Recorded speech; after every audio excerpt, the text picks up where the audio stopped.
Boys and girls, this is the Undisputed Era. Adam Cole, Kyle O'Reilly.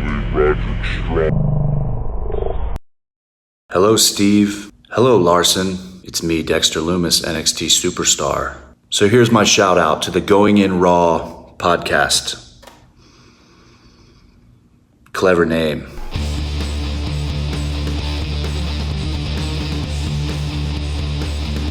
Hey, friendo, Steve here. And Larson. And welcome back to Going In Raw, the only pro wrestling podcast you need to be listening to right here at youtube.com/Steve and Larson. Available wherever podcasts can be found. And of course, taped live at Twitch, twitch.tv/Steve and Larson. This Sunday, we're going to be doing our live reactions to WWE Elimination Chamber. Our predictions for that will be going up first thing in the morning. I think Enforcer is putting up his predictions video tonight, I think. Perfect. And then, so we'll get that link into the prediction so you can see for the trios title. So check that out. Should be a lot of fun. And then, of course, over here on the Twitch, we'll be doing our live recap after our YouTube live reactions. So I want to throw all that out there. Am I missing anything? Anything I need to add there, Larson? That's pretty much it. Okay, cool. I think. Pretty much it. So, NXT Fallout. Remember, I missed the Fallout episodes because those were like easy weeks. You missed the clip shows. The clip one is all clip shows, and then a couple of dark matches with some up and coming wrestlers. We got a couple of up and coming wrestler matches on NXT last night. This week, I call them the NXT Evolve preview matches. In my Steve notes, we got the debut of Zoey Stark. Yeah, she looked great. Impressive. Very impressive. Yes, absolutely. So yeah, I thought NXT was pretty fun. We got some Fallout from Vengeance Day. We did quite a bit. Before we get into the breakdown of the show, overall thoughts, we should probably address the rumor that started spreading wild on wrestling Twitter yesterday about Kyle O'Reilly getting hurt, like potentially having a seizure. That was what the chatter was about. So that happened shortly after NXT went off the air. We learned about it while we were doing our AEW recap. Yeah, about the word going around. Reportedly happened during the angle that closed the show last night, and there was even pictures that are on Twitter that showed Kyle being taken away from the ringside area on a stretcher. So the timeline of this seemed to be Kyle O'Reilly did a really good job selling like a brainbuster on the stairs that Adam Cole gave him. But when you go back and look at it, it looks like the safest brainbuster. Like he literally lands kind of on Adam Cole's body a little bit. It seemed incredibly safe in retrospect. But some fan took a picture of that and I guess some video of Kyle O'Reilly doing just a really good job selling. I'm not going to criticize the fan for jumping to conclusions on this one. I mean, you can, I guess, question, the tact of if you think somebody's actually suffering a seizure, then putting it on video and putting it out on social media might be a bit on the tacky side. But I don't know if this fan legitimately thought that something had gone wrong and posted it out there, or if they knew that it was. I don't know what the situation with the fan one was. I know a lot of people are coming down on this person, but evidently WWE did such a good job of showing the severity in storyline. I mean, Triple H was out there. Triple H was out there. They did stretcher him out. Finn looked very concerned. On the apron, yeah. On the apron, yeah. So, I don't know. I think it's about 9:30 our time, maybe a little bit before that. Ryan Satin tweeted out, quote, "From what I'm being told, Kyle O'Reilly did not suffer a real seizure after NXT tonight and did not suffer a medical episode. According to WB sources, it was all part of a storyline. Happy to hear he's okay. I'm also told there was no intent to make it look like he was suffering a seizure. That just spread to do what was reported back from a few fans in attendance." And I think part of the issue, a great deal of the worry about Kyle is he's diabetic, I believe. Yeah. And maybe if thankfully not, but if he had a seizure arising for some complications from his diabetes, that would be not good. Well, there was a big concern during the COVID, when COVID's still going on, but, he was out for a while as a precautionary measure because of that. And so naturally, when you hear Kyle O'Reilly had a seizure, it's well within, whenever you hear that about anybody, it's easy to freak out. And I don't know. I don't know that anybody is like to blame for this. I just think that this is one of the unfortunate side effects of social media. Things can catch fire regardless of the intention of the people posting it. And it worries people until the real story comes out, updates on it.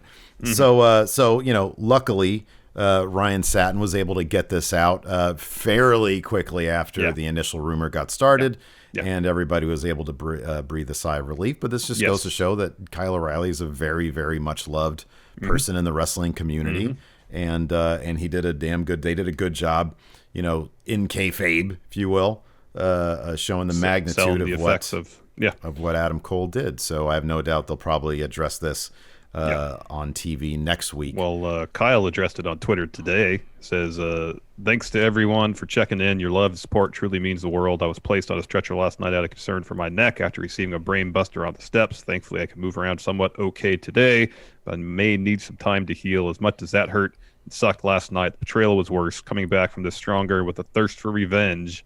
Best served cold. Best served cold. So yeah, we did see the fallout last night. Yeah, good to know that he's right. Mainly Kyle O'Reilly comes out. He's confused, disappointed, shook, sad, and he just wants to talk to Adam Cole. And seemingly everybody but Adam Cole wants to talk to Kyle O'Reilly. And so we never really got an explanation from Adam Cole, although you can infer at the very end of the show when he holds the NXT title high after taking out Finn Balor and Kyle O'Reilly, that Adam Cole has one thing on his mind, and that's the NXT Championship. I'm sure he'll probably drop a promo next week explaining himself, perhaps. Yeah, maybe. And maybe he thinks himself and by proxy Undisputed Era have gotten too far away from what their initial mission statement was. Maybe he thinks they're too nice now. Maybe he thinks having a good match with somebody is not enough to bridge that respect that's earned there is enough to bridge the gap that he feels like should be there between Undisputed Era and everybody. Undisputed Era run NXT, and if they don't, then everybody else is a threat to them. What better way to prove that he's still all about that than even betraying his longtime friend, his stablemate, and getting that title back. Yep. Beyond that, we had kind of a packed episode. Another match was delayed another week. Karrion Kross versus Santos Escobar. Dave Meltzer from the Wrestling Observer newsletter it gave some indication that there was a medical reason why this has been pushed back again. Although I kind of like the idea of, I know, look, if this is completely out of their hands if it's a medical thing, but the idea that Santos Escobar is trying to outrun time and Karrion Kross is the embodiment of that. I kind of like their promo tonight where, he says option A, you fight me next week and I embarrass you in front of the world, or option B, you put this off even more, you lose your title, and I'll still come after you. Like he's a force of nature, which I really like that presentation of Karrion Kross. Yeah, me too. So we'll just go ahead and kick things off. Like we mentioned, at the head of the show, we actually had a Takeover Vengeance Day recap, followed by the commentators at their new favorite spot, milling about ringside. Yeah, that's what it is. Yeah, I think it's like I don't know. I appreciate they're trying to do something different with the presentation, but at the same time, it's not a huge departure, and I don't know. I guess they're trying to make it more of a sports-like presentation, because oftentimes you watch sporting events, they'll go up to the commentary booth and they'll do the thing where the commentators are talking to camera with the field of action behind them. Yeah. So I get it. I don't know. It just seems largely superfluous. I don't know if it really adds anything. Yeah, I don't know. It seems like it's one of those things where, hey, let's try something new. And then they say, do you like it? I don't know. Yeah. And they move on, and then 2 weeks later, they try something else. You can take it or leave it. Whatever. Yeah. I like those little details, though. It's kind of funny. I like to think that people are just there like, yeah, let's just try something new. Do you like this? I don't know. Maybe. We've done that before. You got a better idea? Not really. All right, well, either we can do it or not. We've been there before. So anyways, Kyle O'Reilly comes down. He asks for a mic. And he says, y'all saw what happened at TakeOver. I can't make sense of it. I'm shocked, confused, pissed off. You stabbed me in the back, Adam Cole, but you're still my brother. I'll give you the benefit of the doubt, but I need you to come out here to explain yourself. And man, I'm probably going to punch you in the face, but I'm willing to hear you out. I don't know why I wrote this in my notes. This is the joy of Steve Notes. is that things happen. I mean, and in the Steve notes, it didn't actually take place on TV because right here it says Cole comes out. He didn't. No, he didn't. Roderick Strong did come out. Roderick Strong. Yeah, because it says that right afterwards. Roddy comes out. I think maybe I just expected Cole to come out. He says the Undisputed Era is very special. We know Adam, and he says, speaking for myself, I know Adam did that based off emotion. That happens when you're brothers. I know Adam regrets, and Kyle O'Reilly's like, dude, stop. Just stop talking. I don't need to hear it from you. Don't get in this ring. I don't need anything. He said shit. He said, I don't need to hear shit from you. Yeah. I don't trust you. I don't know who to trust. They were doing this, and it's good stuff. It's good stuff. But it also just screamed like indie wrestling promo stuff. Like, I don't know. I'll be happy when Adam Cole has a face-off with Kyle, because I think Kyle O'Reilly was really good doing this. Mm-hmm. Roderick Strong is good on the mic in a very specific thing. Mm-hmm. And we see that when the Undisputed Era is being a little like when he was doing the Dexter Lumis stuff, it was awesome. Yeah, Roddy does Goofy well. He does Goofy really well. And I don't know if I really buy him as intense heel, as confused guy who's trying to keep the peace here, who's trying to make sense of it himself, or as like just straight up babyface. I don't really buy much of that, even though he's like one of my favorite in-ring guys there is in the company. He is one of my favorites. Mm-hmm. Yeah, he sort of, this was a bit on the hokey side for me. So anyways, after that, Finn Balor comes out, not Adam Cole. And he says, Kyle O'Reilly says, I'm not looking for you. And Balor says, well, if you want to talk to Adam Cole, you need to get in line. Mm-hmm. But me and you have some business. You offered your hand, and we all saw what happened. Balor and Roderick Strong yell at each other a little bit, and then formerly known as the McAfee Group come out, and they beat up on everybody. Yep. After that, William Regal, he's got a Matt Chat question. He throws to a Matt Chat question from Santos Escobar. Santos from his car says no one threatens him. So I'm just going to go home. Says the match isn't happening when Regal wants it to. It only happens when I want to. We go back to Regal. He says, no, the match will take place next week. And if Santos doesn't show up, he'll be suspended and stripped of the title. Also, main event tonight, Peter Dunne, Oney Lorcan, Danny Burch taking on Finn Balor, Kyle O'Reilly, and Roderick Strong. After that, The Way come out. They have some Austin Theory missing flyers with them. Mm-hmm. They were offering up Johnny Gargano on Twitter as, remember, you don't do it right into the mic for the headphone crowd. Well, it just came out. Sorry. Now I got to write down the time code, and I got to turn down the volume so the headphone crowd doesn't get killed. 12:30. All right. John. Thank you. That's fine. So yeah, he was offering a $500 reward for Austin Theory. Anyways, so Shotzi and Ember Moon have a match against Candice LeRae and Indy Hartwell. A rematch from the semifinals, the Dusty Classic. That is correct. During the match, Johnny gets on commentary. A van pulls up during the match, and outside, Johnny goes to the van. Doesn't see anyone in there from the outside. We go back to the match. Indy and Candice have control till Shotzi makes a tag to Ember. Ember hits an eat defeat on Candice for 2. Ember and Shotzi both go up. They get taken out, though, by the way. Once they have control, they get distracted by Johnny, who has found Austin Theory. And so, like, the entire time from the parking lot to the stage, he had let him remain bound because he was bound at the hands and the feet, and he had a sack over his head. He was wearing, like, boxers, a half shirt that had all sorts of stuff written on it, like most prominently vacay, like vacation, and a really goofy, like rainbow-colored fanny pack. Mm-hmm. And so John brings him to the stage and like takes the sack off his head. Austin Theory has the biggest, happiest grin on his face. It's pretty great. So that Candice leaves the match to go greet Austin Theory.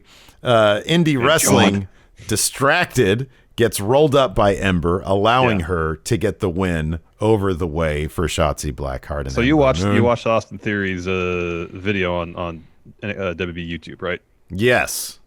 He did. He seemingly. I'll talk about that in a second. What I love, Austin Theory has quickly become my favorite. I talk about him every week these days. But when Ember gets the roll up and the win, and the ref calls for the bell, it cuts back up to the stage, and Austin Theory starts clapping like he's happy that the match is over, and Johnny has to like put his hands on. It's like, no, we just lost, and then he looked all concerned. It's those little character moments that I love so much with these, especially the way are so good with them. The chemistry between the four of them is really good, really good.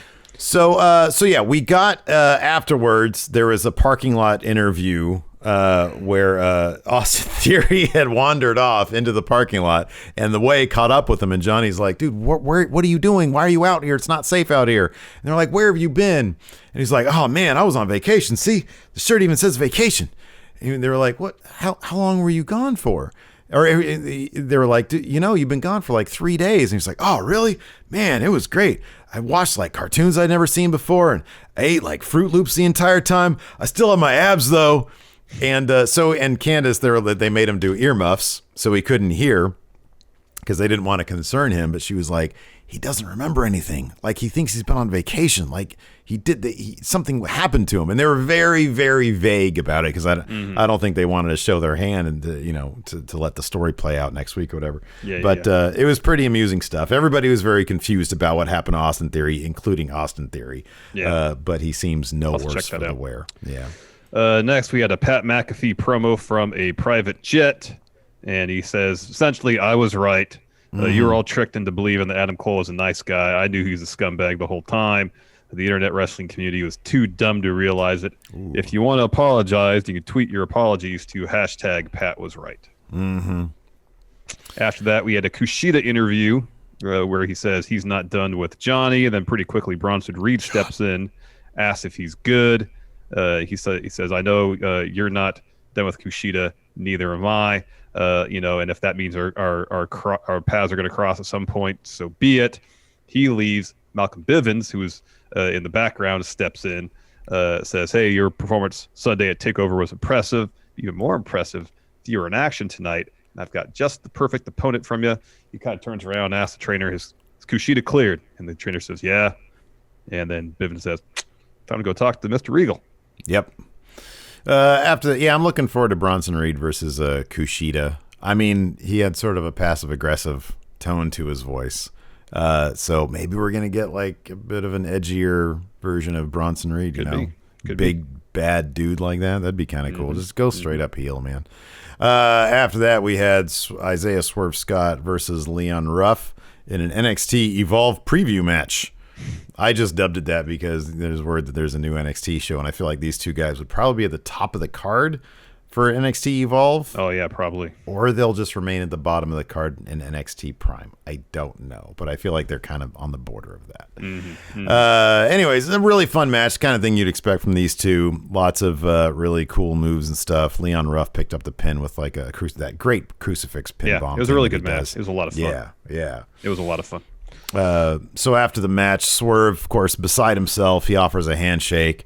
But of course, he's a bad guy, so he just decked Leon Ruff, picked him up, and man, threw him hard and far. It was like a Death Valley driver into the corner, but he like stopped running on like 3 paces before he got to the corner and just chucked him into it. He just threw him. Yeah, and he sort of leaned over and said, "I'm tired of you being handed everything while I have to scratch and claw. It's my time now." Says, "Where's my North American title shot?" Yeah. After that, Kacy Catanzaro and Kayden Carter scheduled to take on Aaliyah and Jessie Kamea.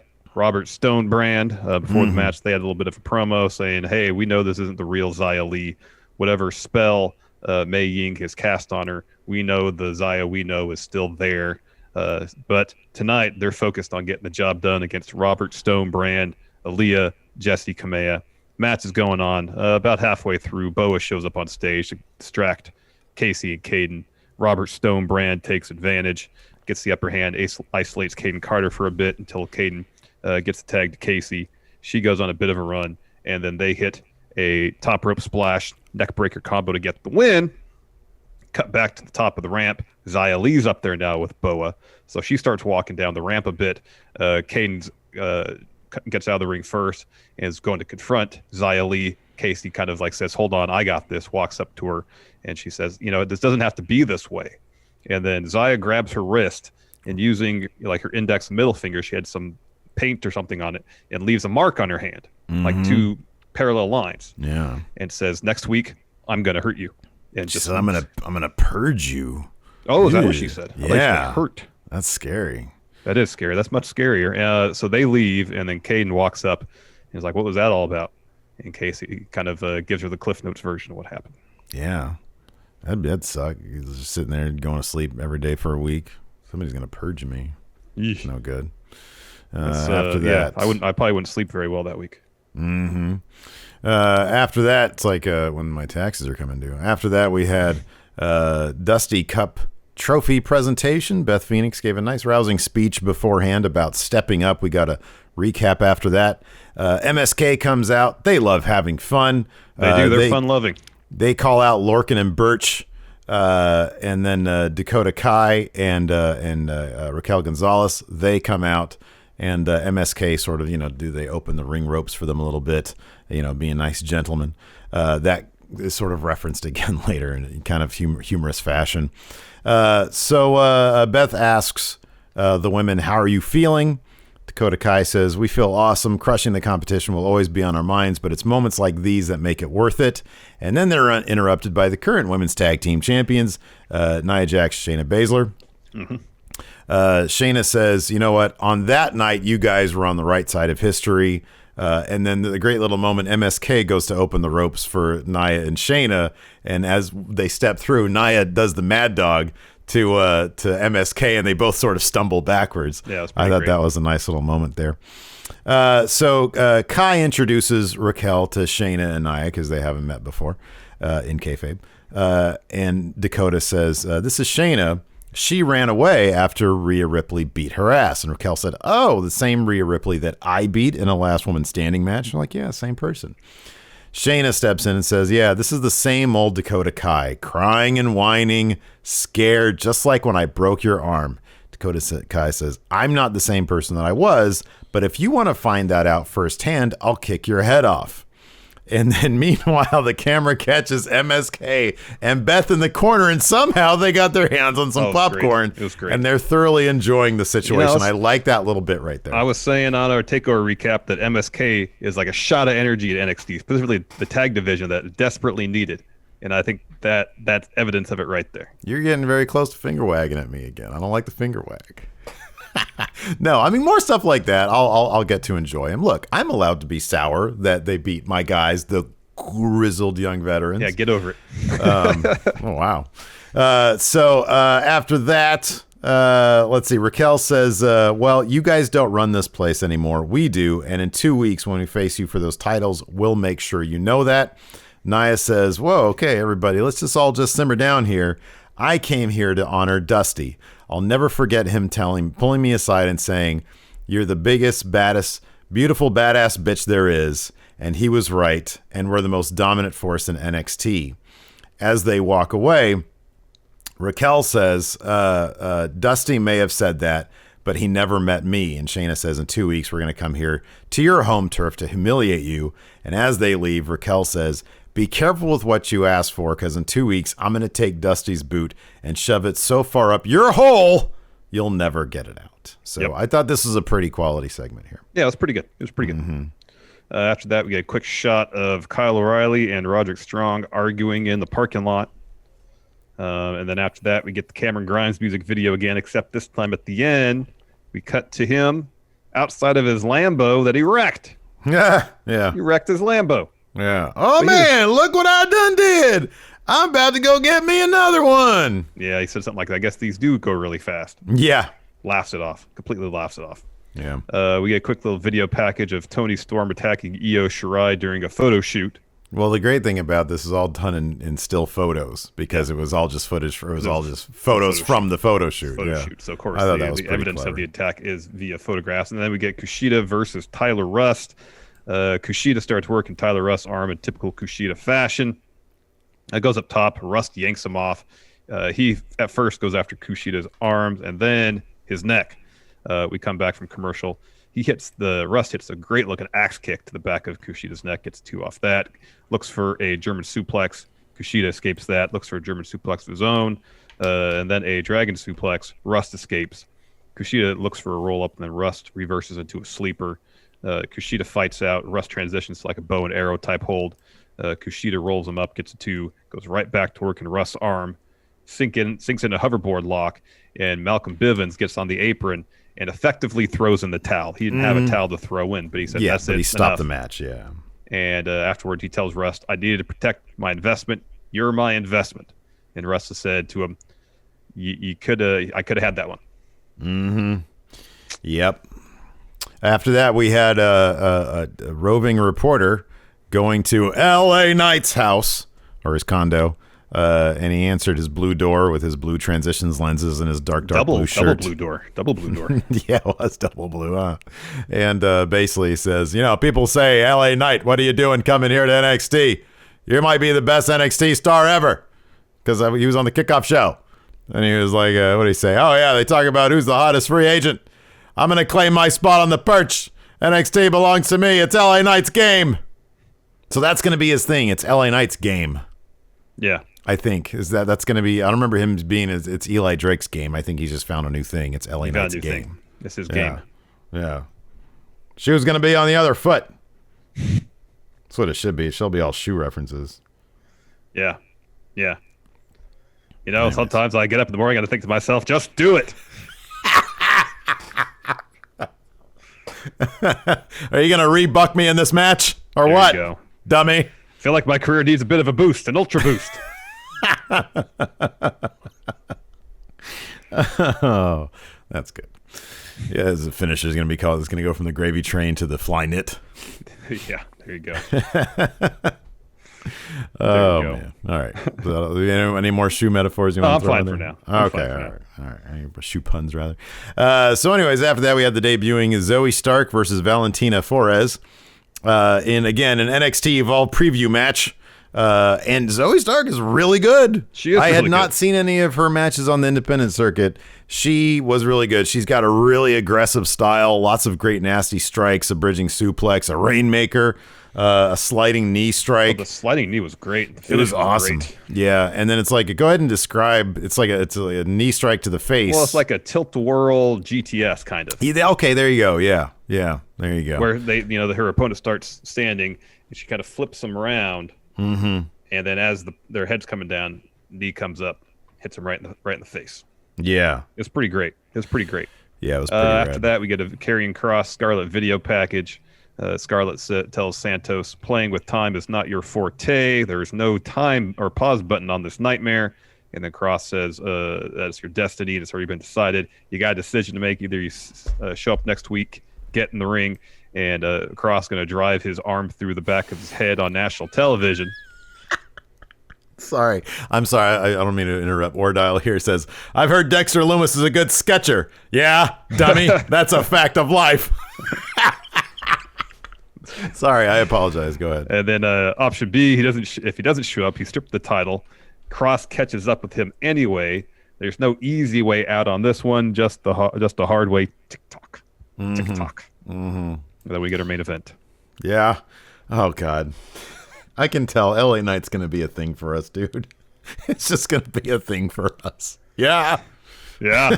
It's like a more energetic Ed Edwards. It's exactly a more energetic Ed Edwards. Yeah. Dummy. Get that money out of the basement, dummy. Undisputed Era, you're here to shock the system. I'm here to shock the system. That's a little more obscure shoe reference. Yeah, that's good. Shocks. Yeah. Oh, man. Yeah, that's going to be a thing for sure. All right. After that, we had our main event. It was the Balor Disputed Era versus formerly known as McAfee Group. Towards the finish, Burch. We had 2 ref bumps in a row because Burch was trying to get the title in there. The ref tried to take it away from him, so we got a ref bump there because I forget somebody bumped into the ref. And then Balor oh man, ref's down, so he goes up for the coup de grace, and then Adam Cole, baby, shows up and he pushes Balor into the ref, who's just getting up for a second ref bump. Yeah. And then Cole gives Kyle O'Reilly a brainbuster on the steps. Balor accidentally takes out Roderick Strong because Strong had picked up the title and he was trying to reach for Balor and sort of gather their wits, I guess. Yeah. And he did the Pele kick, the no look Pele kick thing, thinking that it was Burch or Lorcan or one of the guys. Somebody else, yeah. And then that allows Pete Dunne to hit the better end on Balor, and he gets the pin on the champion for the win. But it was a really fun match. I mean, these guys it was really fun. Afterwards, Dunne, Lorcan, and Burch, after they get the win, they leave. Adam Cole gets in the ring, hits a super kick on Finn, looks over at Kyle O'Reilly, selling on the ground, turns back around, grabs the NXT title, and holds it up. We got more shoe puns here in chat? Yeah, Alex C says maybe he'll head to the UK and fight Jordan's Devlin. Air Jordan Devlin. Marvell says LA Knight versus Ricochet. I mean, Prince Puma. Prince Puma. Yeah. Oh, man. That's too much. Night by Night wonders if he's ever wrestled Chuck Taylor. Jonathan says, all day I dream about straps. That's good. Oh, man. All right.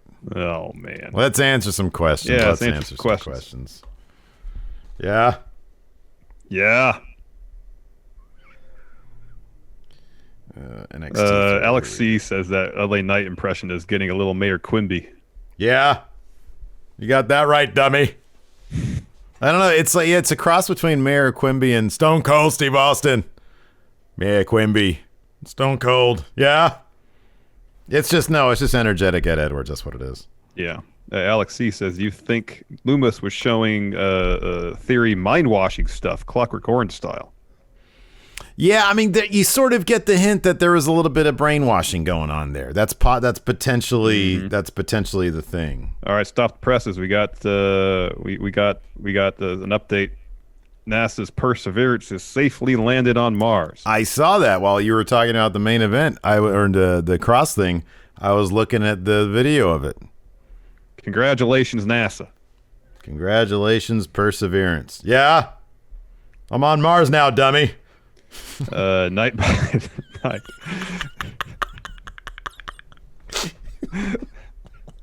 LA Knight is the champion of Mars now, dummy.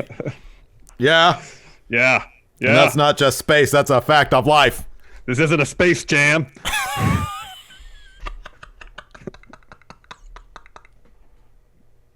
Oh no. Oh, Intern. The LA Knight stuff. Clip it. Yeah. Yeah. Yeah. Oh no. Night by Night, recently after a frustrating day answering emails, decided to get back to the roots of long-distance communication and start up a carrier pigeon service. What NXT superstar will you hire to help you train the pigeons and run your new business?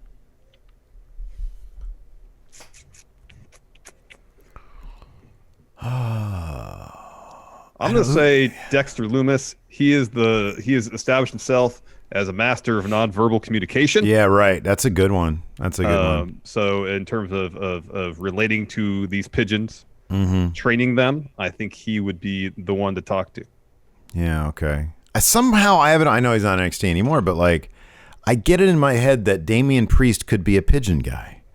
He's got that very calm, cool demeanor. I could see him having like an oddball sort of hobby like that. These are my pigeons.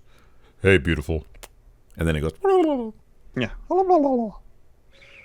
Beans from the East. So could we see Roderick Strong take on Finn for the belt while Cole and Kyle O'Reilly go through their feud, or will it be Cole and Finn? I don't know. There's a lot of moving pieces here. I don't know. I didn't necessarily take Roddy picking up the belt and go over to Finn as Roddy saying, "Oh, I'm coming after this." I think he was doing it with the best of intentions. He's picking it up and going to check on Finn. So, yeah. Yeah, I agree with that. How do you feel this title scene? It's hard not to think that they have plans to get it back on Cole and then back onto O'Reilly, right? Like that's going to be the rest of 2021. I get the feeling. Maybe. I get the. If they really want, if the goal is to really make Kyle O'Reilly a main eventer, that would seem to be the course. I think that's how it's gonna. It seems like that's how it's gonna play out, which could make for a really great couple months, or the rest of the year, anyways. And it kind of feels like, or you could have Cole, as the gatekeeper that Kyle has to get past before he's viewed as really a main eventer. And then that way you could bypass putting that belt on Cole again. You could totally do that. You could have Cole versus O'Reilly for a good 6 months or 3 takeovers. Meanwhile, if you want to get Kross to transition back to being like a bad guy, because I kind of feel like Kross can do both. He gets the title off Balor, and then you have, this monster with Kross. And, if they really want to try to build it, because I get the feeling that they want O'Reilly to be a huge babyface. Yeah, yeah. And you get, towards the end of the year, maybe you have O'Reilly versus Kross. Part of me would think it'd be pretty cool if you keep Kross out of the title picture entirely. Have Pete Dunne take that belt off Finn Balor, and then you have Pete Dunne versus Kyle O'Reilly. Given the history has happened with them, in this short amount of time, I think that'd be pretty solid too. Yeah. Dang MQ, we can forgive the name change of MSK as long as they continue to entertain. Yeah, I thought they were pretty good today last night. No, I thought they were good. I mean, they have sort of like New Day energy a little bit, with all that kind of stuff. But I like to see it play out. I like to see, they need to grow them a little bit. I always appreciated the Impact stuff that they were taking, they were doing the That 70 show. I just never thought it was all that like actually funny. I thought it was clever but not funny. And once I get to know them a little bit better, I'll be all into them and everything. Yeah. But Zach Gibson has a special place in my heart. I know. Whoa, the eye roll, dummy. Why don't you take Zach Gibson and shove him up your ass, dummy? Rocco, I don't know shoe culture stuff, so I'm just here with the magical appearing popcorn. Yeah, that was great how they got that popcorn out of nowhere, seemingly. I thought that was hilarious. I thought that was great. I loved when they opened the ropes for Nia and Nia. They stumbled back. I thought that was so good. Fear and Loathing, to get a leg up on the competition, Triple H signs Taz and his son. Hook comes to NXT. Whoa, hey, I'm coming to a sloppy shop. Fill out Team Taz and feel free to use main roster guys if you want. Who would be on Team Taz? In NXT? Yeah. Would Thatcher be in Team Taz? Yeah, it's got to be like, shoot fighting style people. So, yeah, Thatcher's good. I think Tyler Russ would be good. Yeah, that'd be good. You have Taz, you have Hook. Do you have a main eventer? Do you have Karrion Kross join and get him back to his catch wrestling? Oh, that'd roots? be cool. I could dig that. That'd be good. Yeah, him and Cage probably had fights on the independent circuit. Could be. Or an Impact, maybe. Alex C. Let's all give thanks to the Enforcer for the successful landing. Thanks, Space Enforcer. Thank you, Space Enforcer. Thank you, Beal Armstrong. They need to be careful. We know that there's life on Mars. Beal Armstrong was infected with it. Yeah. Let's see here. Oh, wow. Gregory Fiella. Is Austin Theory your guys going on Raw Wrestler of the Year, or is he at least in contention? No, because he's doing such good work right now. Yeah. There's a common misconception with going in Raw Wrestler of the Year. It's got to be somebody who's... It's someone we find ironically entertaining. Yeah. For me right now, there's two names that are prominent, and that's Kurt Stallion. At least when I look at NXT. Yeah, Kurt Stallion. It's Kurt Stallion. It's funny because Lacey was watching that super serious Matthew McConaughey movie about slaves in the Civil War days. I forget what it was called. But like, familiar. It's a very serious movie. Mm-hmm. But I couldn't help but sit there and just do his accent during the movie. Like I'd walk through, but all right. Let's leave the South in one of my Lincolns. Anyways, Kurt Stallion, who else? You said there was two names. LA Knight. Oh, yeah. Clearly LA Knight. Yeah. Yeah. And this is where it all starts. Which wrestlers would you want to see have supernatural powers? Vote for Aleister Black and Orange Cassidy for different reasons. Given Aleister magical powers, it's pretty easy. Yeah, I mean, yeah. It's pretty easy. Orange Cassidy, I could see that it be sort of, he's a very whimsical personality. Stumbles into some magical powers. Yeah, but he like no sells it. I want LA Drake to have some magical powers. Yeah. Yeah. Let's see here. James Fletcher. If all WWE... James Fletcher with his sandwich questions. If all WWE shows were sandwiches, what would they be? Haven't we had this one before? Yeah, I think we've had this one before. Okay, we'll just do this. What I don't think we've done this, though. What sandwich is 205 Live? What sandwich does nobody get?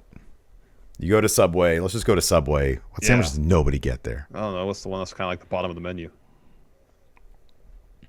I feel like I know there are plenty of vegetarians out there. Mm-hmm. I feel like maybe they don't go to Subway, and maybe like Subway is just the people go for the meats. So the 6-inch veggie sub. Maybe Could be. or maybe people go to Subway because they're being health conscious. I don't know. I don't know. They should. I don't know. All those carbs. Tuna? Do people get tuna sandwiches at Subway? I wouldn't get tuna at Subway, but I wouldn't get. do. Yeah. H2 DK stream says 205 Live is just burnt toast. I was gonna make a sandwich and then I just burned my toast and it was the last bread I had. 205 is a heel sandwich, like all the heel. Oh, there you go. It's The gross. two little ends. Yeah, the heel. Bottom of the barrel. Like, I'm eating this, but I don't want to. And all you have left to put on is some mayonnaise. Yeah, right. White Brownie, if Gonzalez and Kai win the titles, should they consider showcasing them on main to promote NXT? Well, yeah, they should be all over. They should go to all the brands. Absolutely. Is this match going to break up Raquel and Dakota Kai?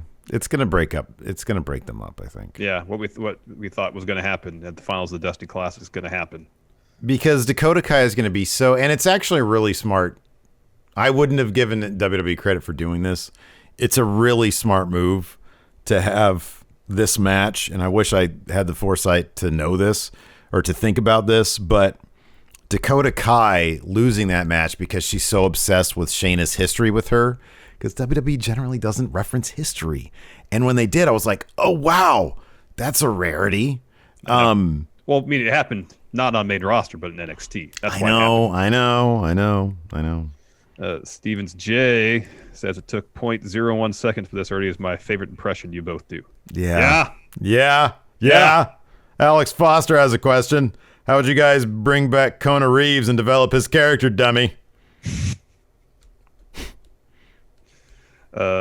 He's LA Knight's new best friend. Yeah, that's good. Hey, Keanu. Finest. Jimmy Thomas going in Raw Wrestler of the Year is obviously Swingman Daddy.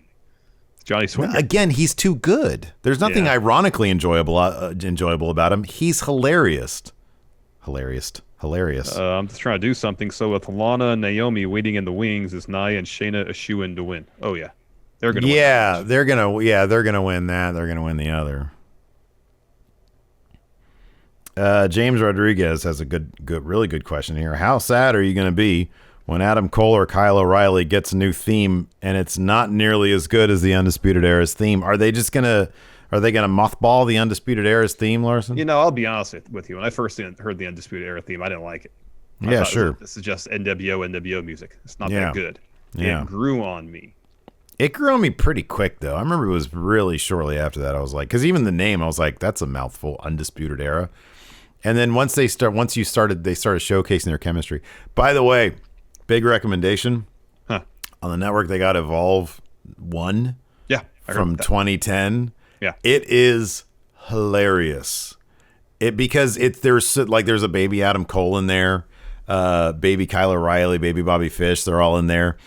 And it's like the worst level of like porno acting.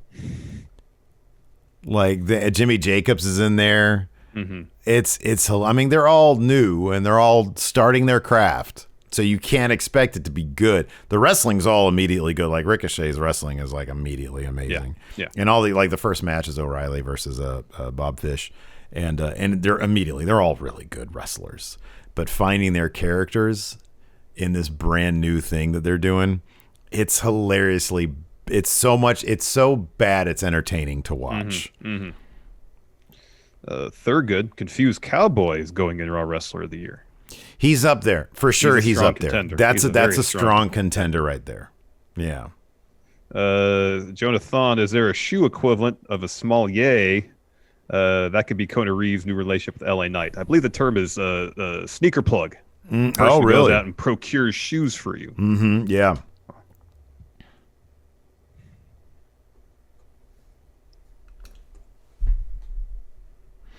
Let's see here. Moses Opposes asks, do you think Xia Li ends up with the title with this new storyline? I think she has all the potential, and this character of hers in Mei Ying, I don't know where it's going to go, but I think it can stay away from the title for a very long time and build these two characters up to a point where, yeah, dude, they can all be title contenders. Absolutely. Jimmy Thomas, I figured it out. The Great Ocon is the Going In Raw Wrestler of the Year. Oh, another contender for sure. Absolutely. Another contender. Marvel says Going In Wrestler of the Year is Dick Togo. Oh my God. Oh, he's up there too. Crowded field. It is a crowded field. Boy, that's going to be a tough one. Yeah, that's going to be a tough one. It is going to be a tough one. I mean, I don't know. You and we're going to have a lot of conversations about how to handle that. If we have like 5 contenders that all have really good cases, do we poll it? Traditionally, it's something that's just you and I, you know? Yeah. Like it's usually just an obvious one. There's just an obvious one. Yeah. Anyways. Jorge D says the most professional pirate and Cody's friend are Going In Raw Feud of the Year. Yeah, that's good. That's good. All right, we're going to answer some more questions here on the Twitch, but that's going to do it for the podcast. Thanks, everybody, for tuning in. We definitely appreciate it. Yep. And until next time, we'll talk to you later. Goodbye. Help support Going In Raw today by becoming a Friendo Club TV member. You'll get access to new bonus episodes every week, including Friendo Club Arcade, Live Power Rank, Vintage 10 for the Wins, and Ask Steve and Larson. Get access to Friendo Club TV today by becoming a $5 and up patron at patreon.com/Steve and Larson, by throwing us a sub at twitch.tv/Steve and Larson, or by clicking join at youtube.com/Steve and Larson.